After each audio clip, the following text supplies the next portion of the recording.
Hello and welcome to VOD of Consciousness with Sientir. I'm Sientir, and you can support me at patreon.com/Sientir if you want to. And I decided to switch over to Ballad of Restoration from the Area of Restoration or whatever it was, just because I feel like this might be more generally useful to kind of like pre-prep and stuff. I don't know. It's not as strong of an individual healing, and basically everybody is a caster, but I thought I'd try the change. So today we need to seek out Jeju Shadow Whispered in Napui Quarter by way of where we're at. And we'll get some nice rewards for it. So, let's go do that. That sounds like the thing to do. So the good news is we have a res shrine. Okay, so let's take a quick look. Okay, it's not very far on the map. Still, I'm going to take a moment to do that. Okay. Because we need to make sure we have that. Okay, so something that I'm seeing is there are a lot of Ampha on the streets. Doesn't surprise me. Good old winged Aegis skin. Need to remember that that's not an enemy's thing when I see the... Okay, let's get up. Excuse me, I've got some hiccups going on. I do not know why. There's some serious healing going on in their backline, though. Necromancer. That seems like a good target. Oh, I've been playing for 3 hours. Please take a break. Popped up in the lower left-hand corner. If you're not paying attention to that, I don't blame you. Why am I not attacking? Oh, I'm being body blocked by this. Well, and now the target I was attacking isn't around anymore to attack, so that's probably a positive for us.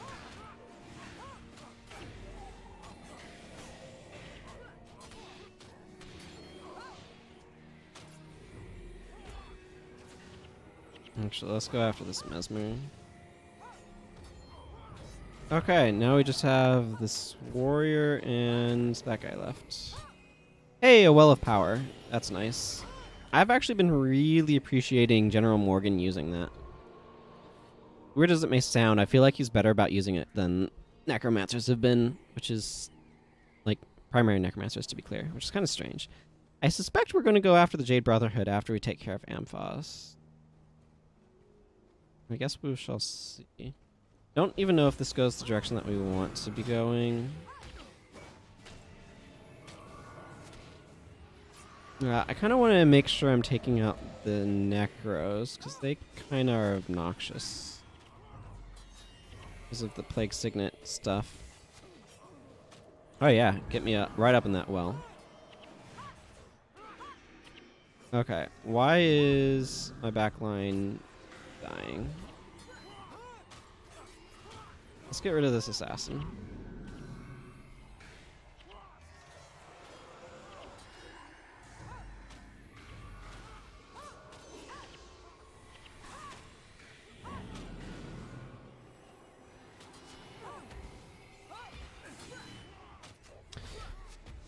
Warrior is trying to pretend it's an assassin, and I'm getting annoyed by that.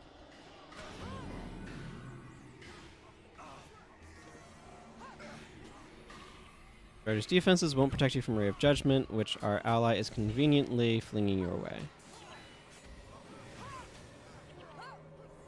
Wow, okay, there were just a lot of Mesmers around here. Like, a lot. Cool. Now that that business is taken care of, and our backline, like, all has DP, except for Daedalon. And General Morgan is technically backline? I don't know. General Morgan is doing what he's supposed to do, though. Not dying. And this whole excursion was, in fact, a dead end, because I don't know my way around Napui Quarter, because you never come to these parts except if you're capturing a skill that I already got a while back. So, you know, whatever. I got a rune, though, so let's check that out while I awkwardly navigate. Ooh, Prismatic. Prismatic is not very good. Minor Illusion Magic might be worth something, though. Prismatic is a very specific Elementalist's insignia. It gives you a little bit of armor for each tune each element you're putting some amount of points into. It's only really good in Master of Magic builds, which it's an elite skill that gives you more, or it gives you 12 ranks in every attribute. Baseline just sets it to that, which is a very powerful effect, needless to say, because it's just like, it's insane the amount of value you get out of that. But otherwise, it's just not worth using that particular inscription. Actually, I don't have Serenia on me right now, but that character, the armor that I have her wearing, is prismatic armor on the actual character. Someday I'll play something on this other than a Paragon or a pre-Syrian character, but I want to get through a bunch of content on this Paragon because I thought it would be interesting. And this Paragon has not done as much content, or had not done as much content as some of my other characters, so here we are. I don't like this. This right here, that is ugly. Just a lot of guys. I don't want to fight that many guys. It's weird that this particular Amphob build for warriors actively makes dazing them useful. Friggin', yeah, this is the problem. I knew it would happen, is we've got too much aggro. Okay, good. Got that warrior down. Probably spent too much time on that warrior. Need to start getting some of these other guys down.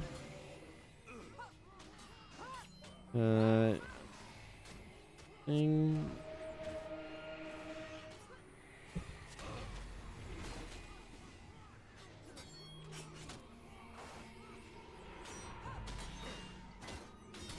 Okay, can we get like a friggin' Ray of Judgment in here or something? Zanhan or whatever your name is. No, we're just gonna, okay, we're just gonna party wipe. Cool, we can party wipe too. I'm okay with this. I mean, I'm not okay with this, but not like I have a whole lot of choice. Zen Mai, of course, bless her, is ridiculously durable. But still goes down. She needs enchanting daggers for this build, technically, but I don't think I have any enchanting daggers for it.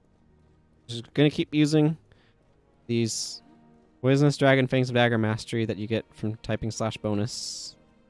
Not gonna use those, I can tell you that. And she's not gonna use my Alari's Double Blades, those are mine. And I don't want to forget where they are, more critically.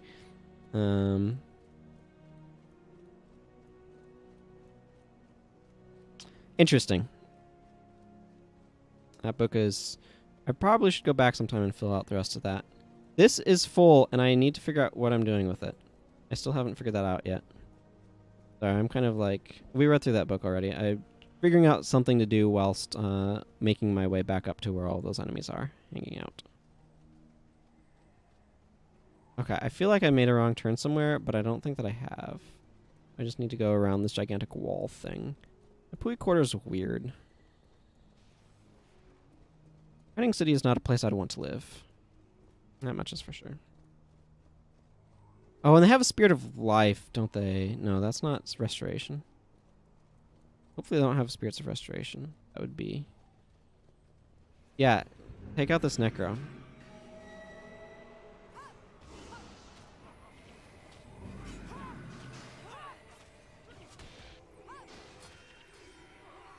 Take out this whole back line.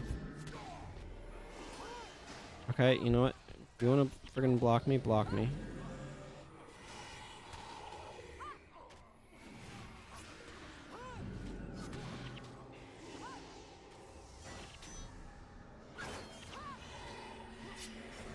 Pushing deep into enemy territory.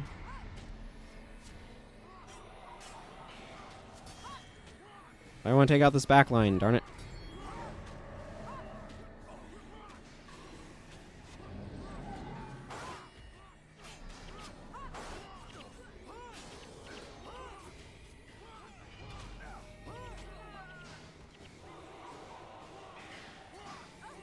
Oh my goodness. What are all the sources of their not dying? This ritualist, maybe?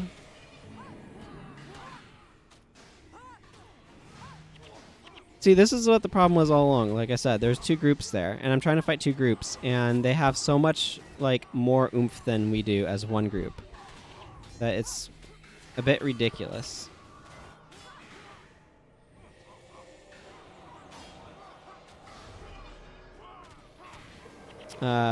But then Panic recharged, and everything is right with the world. So, whatever. Somehow we are not wiping, and I think it's because I've focused all this pressure on their backline. That's, like, meaning we're not taking damage from their backline because it's too busy trying to not die.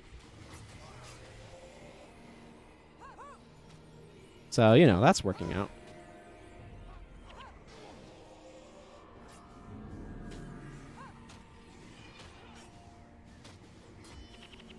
Cool. Success. Over that group. Okay, so we need to go seek out this guy, and he was not there. Now we need to, like, keep going or something. I'm guessing this direction. That's how it looks. Okay. Just wanted to check on energy pools.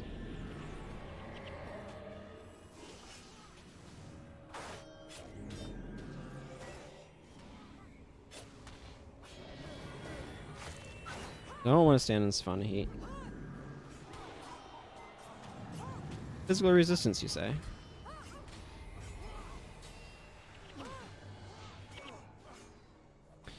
These necromancers are particularly obnoxious.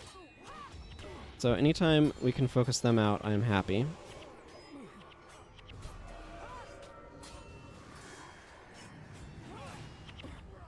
How does Savannah heats? Oh, Ampha Monk over there. Don't want those going around. I am standing in 2 wells of blood and 2 different wells, blood wells of regeneration, and it is awesome.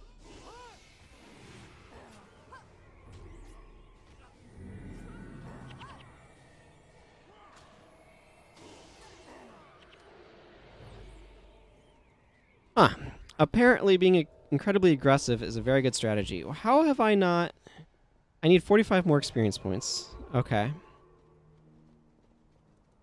How does this even... Oh. Nice little corner. There's a lot of these little cool spots in this map. Like, I don't even know if these are different than normal Jade Brotherhood. But they're here. They don't seem to be. Spell Hexes is kind of what the Jade Brotherhood Mesmerists do. Expel Hex is one of those elites that's kind of like really good at what it does, but what it does is not like it's hex removal, right? It's not quite. There we go. It's just not quite worth dedicating an entire elite slot to, unless it's like the thing that you need to dedicate stuff to, and in which case it's like Divert Hexes is probably better. I don't know. It's hard to say. It's only 5 energy for whatever that one is. The Ampha have helped to spread the plague. To me, that makes them no better than the afflicted they've brought down upon us.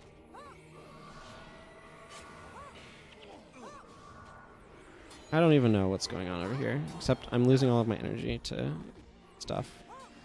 Then I want you in that group, because when you're in that group, you make them all in pain. I can't anything.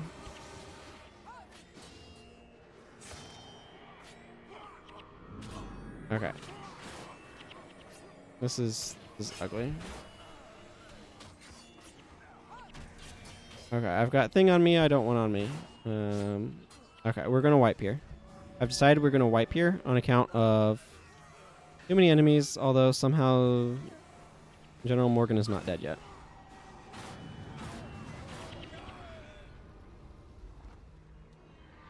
Oh, okay, and we're going to pop back up at this Resurrection Shrine, but we're going to have to run all the way around despite how close it is to our current position. I think we over-aggroed.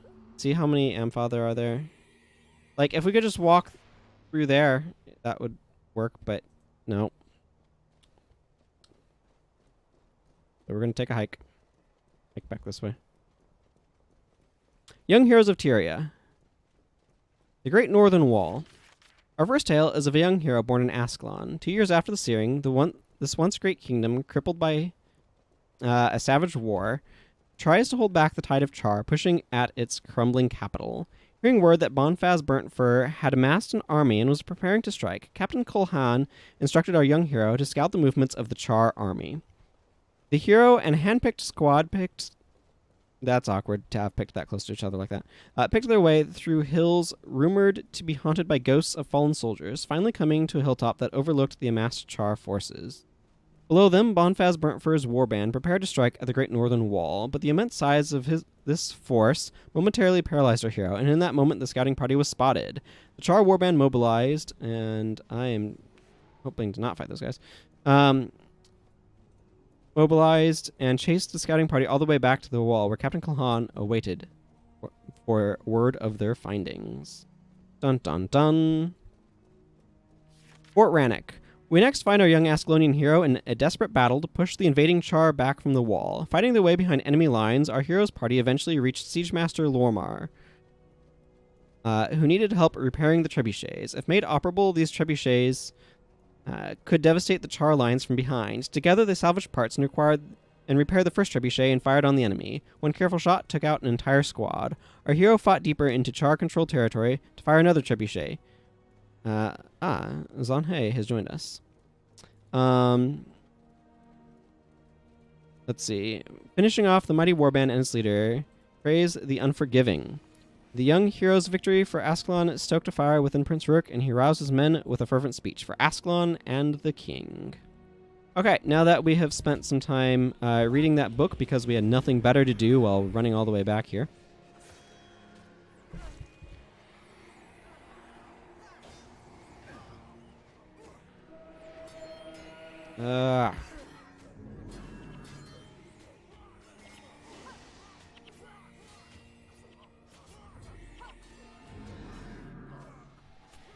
see, the important thing that I've discovered is that it's not about the damage the rest of our team can deal. It's about the damage that friggin' Zenmai deals when I friggin' direct her into a group of enemies.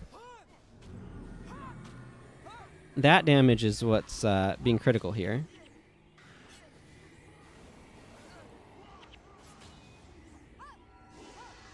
Why is this thing blocking? Probably has Guardian on it.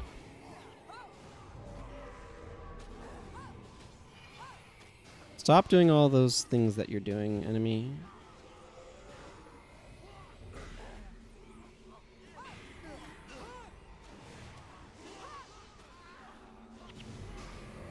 Pushing forward to try to get out of some of these AoEs is not entirely being successful.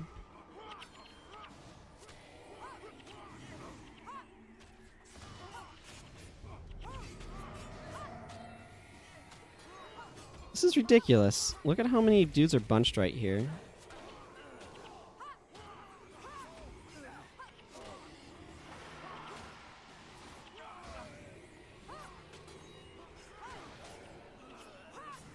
Oh, I see. Zenmai was standing in a thing and losing all of her energy. That's what was going on. Okay, it's going to be some more story time. Like, we got a bunch of Ampha, but we just, like, there's so many that just, like, multi-build up there. It's ridiculous. Okay. So, Ruins of Sirmia. After seeing great feats of cunning and strength, Prince Rurik decided to take the budding hero on a special mission. The prince wanted to penetrate the Char lines and rescue Ascalonians held as prisoners of war. Rurik led the small strike team from prisoner camp to prisoner camp, but his enthusiasm for the mission brought them face to face with a much larger force than they could handle deep in Char territory. Prince Rurik urged the party on toward the ruins of the Royal Academy, where they made their stand. They held back the Char long enough to open the academy doors and retreat to temporary safety. Inside, the prince reclaimed the mouthpiece of the legendary horn, Stormcaller. Only then did he activate the runes and escape through a portal linking the ruins with the academy at Nolani. The mages who assisted our hero's escape stayed behind to continue the valiant fight against the Char. The prince and our young hero found Nolani in no better shape than the academy in Draskir. That would be this from the Ruins of Surmi mission. The Char had surrounded the academy and laid siege to its walls. Rurik's timely arrival was a godsend, as he still carried the mouthpiece for Stormcaller. With the young hero's help, Rurik pushed through the Char lines and made his way to Rin. Here, the prince set the mouthpiece in place and used the legendary weapon against Ascalon's mortal enemies, bringing victory to the day. King Adalbern arrived to congratulate his son on the victory and to call for a renewed push against the Char, but in the ruins of Rin, father and son argued bitterly about how to lead the country during this time of war. Rurik argued that they should retreat across the mountains to Kryta and regroup. The king, having lived through the guild wars, still viewed Kryta as a bitter enemy and declared they would never abandon Ascalon to the Char. In defiance, Rurik rallied the people of Rin to flee with him into the Shiver Peaks. In response, Adalbern declared he had no son. Okay. So the good news is that the Ampha have dispersed a good bit. We need to make our way over there. This is getting tedious, but okay.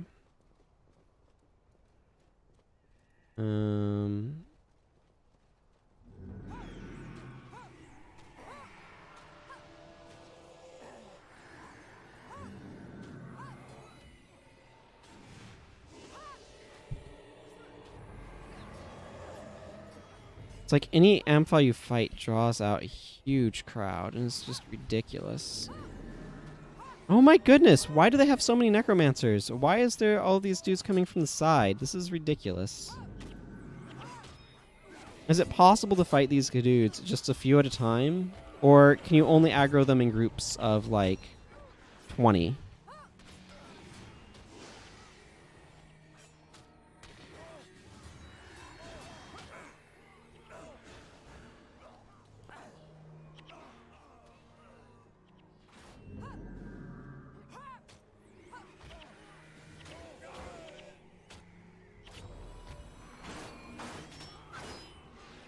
Okay.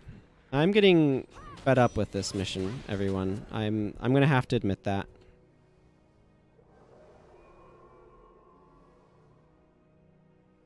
We need to make our way all the way over there.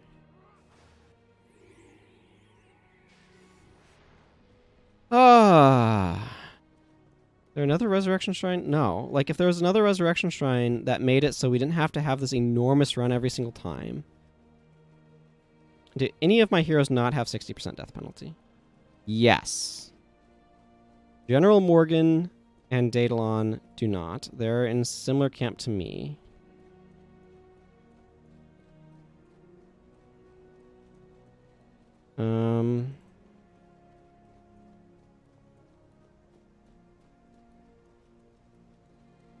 Probably should be running ineptitude instead of shared burden at this particular juncture. I mean, Vecca's theoretically helping, but...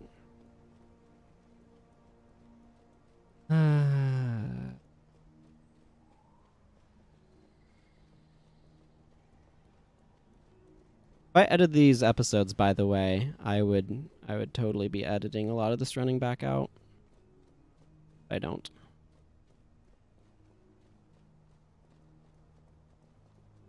Like, the thing is, we're not going, like, as the bird flies, this is so close, but we're not a flying bird. We are a very slow walking person.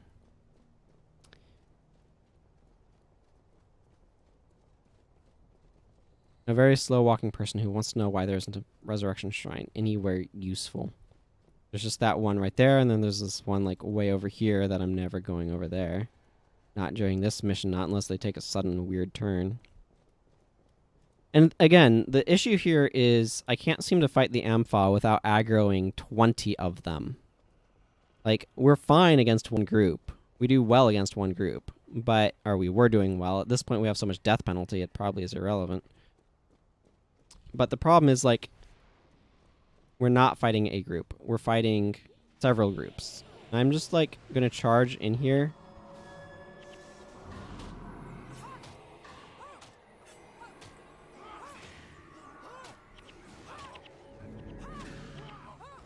And the reason why I'm charging in here, if it was unclear, is hoping that it will kind of contain the aggro bit, and also because I've been finding that taking the fight to their backline is more effective than other things that I've done.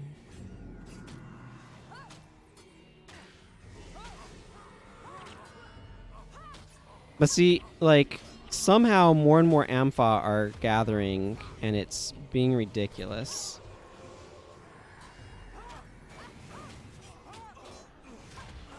And the AI doesn't know how to vary its targets, which is not helping.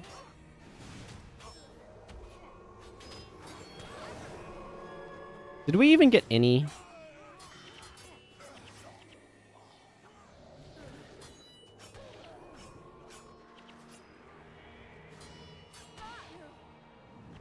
Okay, I'm too angry at this. I'm gonna need to step back because this is getting ridiculous. I'm gonna need to figure out a different approach, and I'm gonna need to do a different build. But that's gonna have to be next time, everyone. Sorry about that. I know it's a little bit of a disappointing ending, but I'm not gonna keep thrusting my head against Ampha like that. It's just too aggravating. So what I'm going to need to do is I'm going to need to look at what skills they're bringing. I'm going to need to think about how I'm approaching this and what I want to do about what's going on. I'm going to need to drop Zenmai as much as I like what's going on with her build, and I do quite like what's going on with her build, I should be clear. I don't want a melee attacker, and I'm going to need to think about how am I going to deal with what's going on. So I'm going to go ahead and call this episode here. It's clear that it's going to just take way too long to try to push through it, and I was just getting too angry and frustrated. So until next time, everyone, take care. Bye-bye.